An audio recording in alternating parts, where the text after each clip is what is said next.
Dome with Sports Talk worldwide with a little bit of the news from the boxing world, guys. So you know what time it is. You ain't in a rush to get concussed. Well, in the boxing world, we like to say that Mr. Deontay Wilder, the WBC heavyweight champion, hasn't fought anybody. You know, that could be the narrative. Seems to be the narrative amongst a lot of his detractors, right? Well, his opponent for the 25th of February, Wawrzyk, has tested positive for drugs.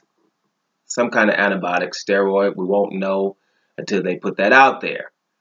So now he has to scramble for an opponent for February the 25th, right? So no matter who he picks, you're going to see hordes of people coming in saying that he hasn't fought anybody, and why did he choose him? Why did he choose him?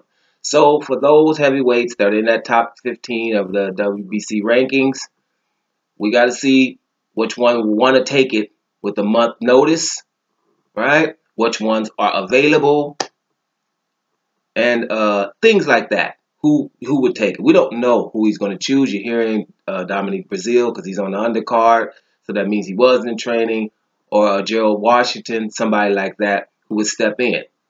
But you got to start asking when you say he hasn't fought anybody. In my opinion, Povetkin, you were fought. You can't do more than take your team to Europe, in England, training there, already there, ready to go to Russia at the next day or two. So you're already over there, acclimatized, right? And he failed a drug test, so you have to go back.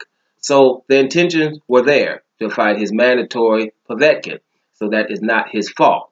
This isn't either. Now this guy, some say, wasn't a formidable opponent anyway, but it makes you wonder. You know, people are not trying to get in there with Wilder on an even playing field.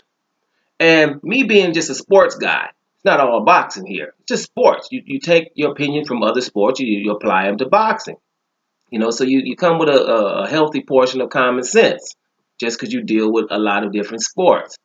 You know, because I was wondering when Deontay came up, you know, what heavyweights, this is the question I've always asked, what heavyweights in the top 10, let's say from number 3 to number 10, who were trying to get a shot at the title, we're going to fight an up-and-coming 26-0 with 26 knockouts, 6'7", not a gram of fat on him, right, with an obvious work ethic and a quick right hand, right? Who's in a rush to do that when they're from number 3 to number 7?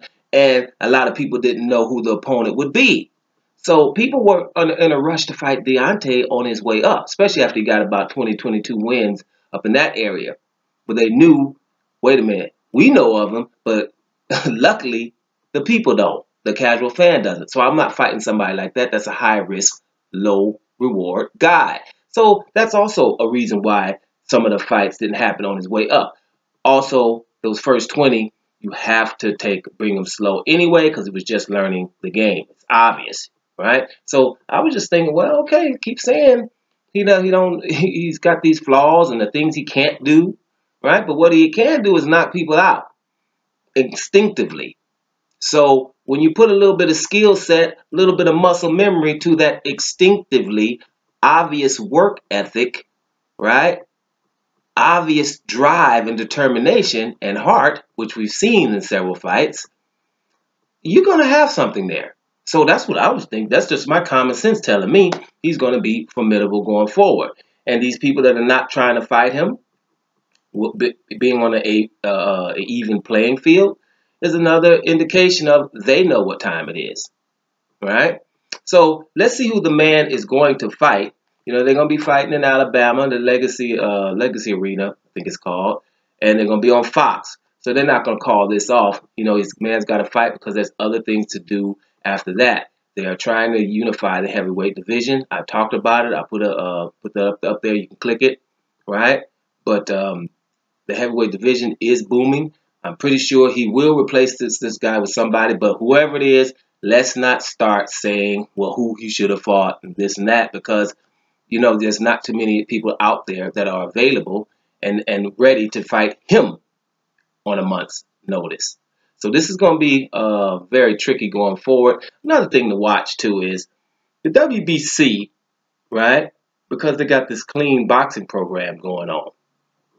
They're catching everybody, right? And the boxers are getting wind of this. So I'm just going to see if people are going to be wanting to fight for that WBA a lot and not try to get to this WBC. Let's keep our eye on that as casual fans. You know, look, if you can't dope over here, well, can we go over here where the doping still is allowed? Because I think once they get universal doping, and it doesn't matter what sanctioning body, WBA, WBC, WBO, whatever, IBF, everybody gets on the clean boxing program, the rankings might shift. That's just a little food for thought. But at the end of the day, Andre Wawrzyk, right, test positive for anabolic steroid, and now you got your man Deontay Wilder trying to find an opponent. So let's give a man a break. Even though, let's also mention he had those 2 injuries, so he's just trying to come back to really just test the arm in the first place. So when you put all that together, I'm not expecting this guy to be somebody like Luis Ortiz. Let's just see who it's going to be. It interests me now all of a sudden. All right, y'all. Doma Sports Talk worldwide, and I'm up out of here.